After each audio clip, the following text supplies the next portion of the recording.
Let's go over how to backboard a ride-on feature.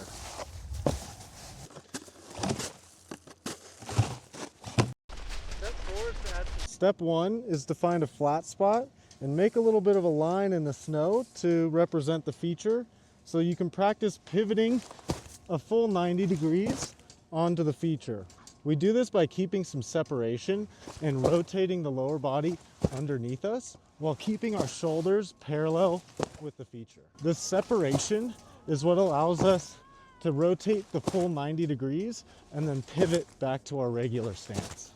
Get comfortable pivoting the full 90 degrees before you move on to step two. I want to add a bit of a bonus step in here just in case going from snow to box is a little intimidating for you. This bonus step, you're going to approach the box from pretty close. We're standing pretty close to the box. We're going to approach this box with really low speed so that you almost stall on the box. The rider, you're going to do a 50-50, hold out your front hand. Your friend is going to grab your front hand.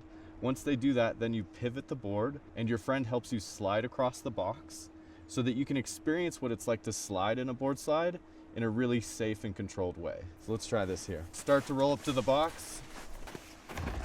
You see your front hand, pivot the board, and then I'm gonna pull the rider off the box. That gets them to at least experience the sensation in a more controlled way before they try it for real on their own.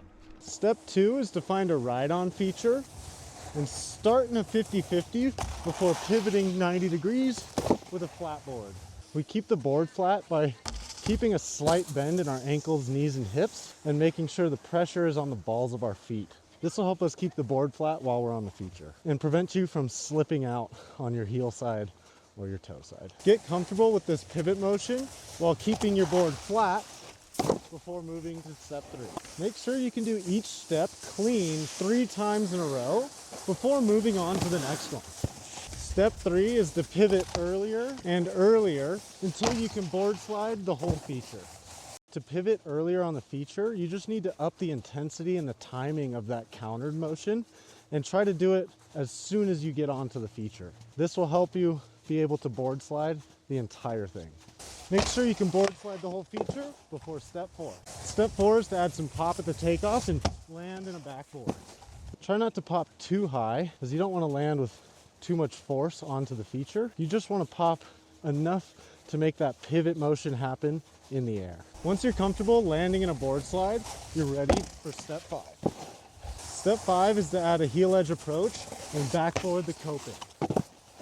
This heel edge approach helps us practice to eventually backboard a street style rail. We call it a backboard because when we approach, the feature should be on your backside, taking off of your heels. So this should really help you practice for eventually getting up to a larger rail or street style feature. I hope this helped you learn how to backboard a ride-on feature. Follow along for more progressions like this.